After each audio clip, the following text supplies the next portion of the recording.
若看到这个画面是互家长真痛心。土园中立有家长来指控，读幼稚园的后生最近到暗时要困就吵闹，甚至无愿意去学校。调这个监视器才发现讲，幼稚园一个老师为今年初就开始甲囡仔动手，毋但甲囡仔染面、算颔棍，阁摕杯仔来割面。教育部已经通报到，教育局已经来通报这个教育部，讲这个老师无责任，这世人拢袂当阁来做教保服务的工作。啊，幼稚园是互罚款10万，一年袂当来招生。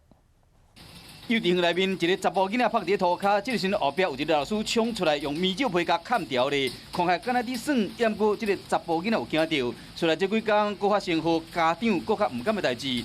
老师一直念囡仔的面，这个囡仔完全唔敢反抗。另外，这个画面嘛清楚翕到，老师用手铐将这个囡仔吹起来压关关，安尼有3、4摆。这间幼稚园是伫桃园的中立，家长发现讲囡仔转去了后，吵吵闹闹，惊去上课。调监视器发现讲，伫学校有老师安尼伫对待，而且受害囡仔佫唔若一个人尔。不过面对家长安尼伫指控园区内面其他老师共款替这个情绪失控的同事伫法院往。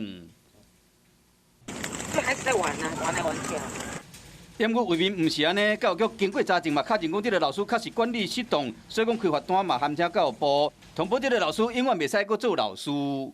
裁处他停招1年，加重裁处10万元。